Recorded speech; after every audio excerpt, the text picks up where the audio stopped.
Good evening and welcome to another video. Today is Wednesday the 4th of May 2016, and in tonight's video I'm going to look ahead and preview week 14 of the 2016 Betway Premier League, which is going to take place on Thursday the 5th of May 2016 from the Manchester Arena.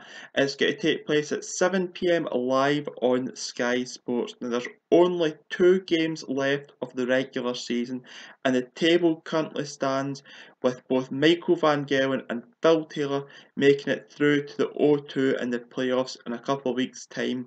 They're both got 22 points.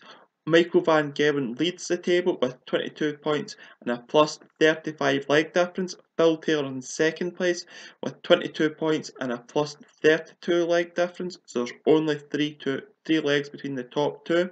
In third position is Gary Anderson with 18 points. In fourth position is Adrian Lewis with 17 points. In fifth position is James Wade with 14 points. In sixth position is Peter Wright with 14 points. In 7th position is Raymond van Barneveld with 11 points. And bottom of the league is Robert Thornton with 6 points. So we're going to see 4 matches take place. All the players are going to play once. There's no more players playing twice till the end of the season. So the next 2 weeks, this week and next week in Rotterdam, all the players will play once each. And the first match of the night sees James Wade take on Peter Wright. Now this sees 5th take on 6th in the league, and both will be desperate to win this, as this is probably their last chance to qualify for the playoffs. Which one loses will not qualify. If there's a draw, then both can't qualify if Adrian Lewis picks up a point or better. Now, James Wade last week lost 7-1 to Michael van Gerwen. He had 102.40 average, and he was 1 from 2 on doubles, which correlates to 50%. Peter Wright, on the other hand, he played twice last week and he beat Phil Taylor by 7 legs to 4 with a 99.67 average and 7 from 8 in doubles, which correlates to 88%. And the last match of the night, he drew 6 each with Gary Anderson at 103.45 average, and he was 6 from 12 on doubles, which is 50%.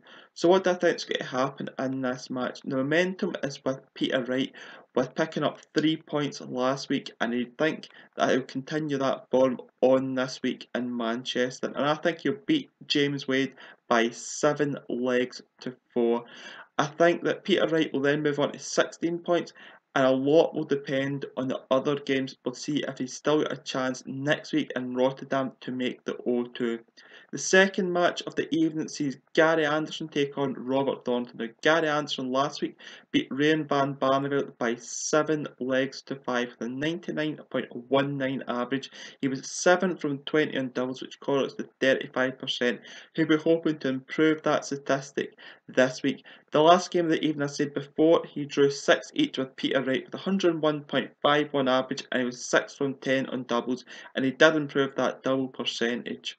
And he takes on Robert Thornton. The Robert Thornton's back on the slump of form again. The last week he lost 7-2 to Adrian Lewis with a 94.55 average, and he was only 2 from 10 on doubles, which is 20%. Usually Robert's a lot better in his doubles than 20%. So Robert Thornton has no chance of reaching the O2, and hasn't had a chance of reaching the O2 for weeks. Gary Anderson, on the other hand, needs 1 point to guarantee his place in the O2, depending on results. He doesn't need to depend on results. If he gets more than a point, he will qualify for the O2. So what do I think is going to happen in this match? I think that Gary Anderson will get the win he needs to qualify for the O2 and seal that 3rd place in the table. And I think Gary Anderson will win this match quite convincingly by 7 legs to 3 over Robert Thornton. The penultimate game of the evening sees Michael van Gerwen take on Raymond van Barneveld. Now, Michael van Gerwen last week was very good in the 7-1 demolition over James Wade with 108.33 average. He was 7 from 9 on doubles, which correlates to 78%. That's a very high percentage from Michael van Gerwen. And he takes on Raymond van Barneveld, who lost 7-5 to Gary Anderson with a 99.65 4 average. He was 5 from 15 on doubles, which correlates to 33%. Now, Raymond van Barneveld has no chance of reaching 0-2 in a couple of weeks' time, so I expect to see a diminished performance by Raymond van Barneveld. I don't think it'll be his best or tomorrow evening against Michael van Gerwen. I think Michael van Gerwen will reel up for this game because he's looking at £25,000 bonus for finishing top of the table after the regular season. And I think Michael van Gerwen won this match quite convincingly by 7 legs to 3 over his Dutch counterpart in this match. The last game of the evening sees Adrian Lewis take on Phil Taylor. Now this game matters to both as Adrian Lewis currently sits in 4th in the table, and if he gets a draw or better in this match, he will qualify for the O2 in London. And he takes on Phil Taylor again. Will be wanting a win in this match because he's sitting second in the table, only with leg difference separating him and Michael van Gerwen, and he's eyeing that top place to being the number 1 seed heading into the playoffs. So what do I think is going to happen? Adrian Lewis last week beat Robert Thornton 7-2 with a 96.55 average, and he was 7 from 14 in the doubles, which is 50%. He will look to up his scoring in this match with Phil Taylor. Phil Taylor last week lost 7-4 to Peter Wright. He averaged 106.48 and he was 4 from 7 on doubles, which correlates to 57%.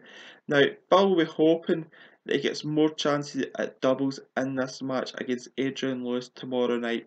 So what do I think is going to happen in this match? I think it's a very, very tight match, but I think that this game will end in a 6 each draw, favouring no player really because Adrian Lewis does need that point to push his qualification a lot closer, but Phil Taylor also needs to win as well, so I think it'll end in a 6 each draw. So with that, thank you for watching this video. If you've enjoyed this video, please give it a thumbs up if you're watching it on my YouTube channel. If you're watching it, you can also comment in the comment section below. If you're watching it via my Daily Motion channel, there's a comment section below, you can leave a comment there. If you want to leave feedback, you can also do it via my Facebook or Twitter, which is both at Dugan90. And if you're watching this via the Tungsten Tackle Facebook or their Twitter, you can leave comments there, or via the website, you can leave a comment in their comment section.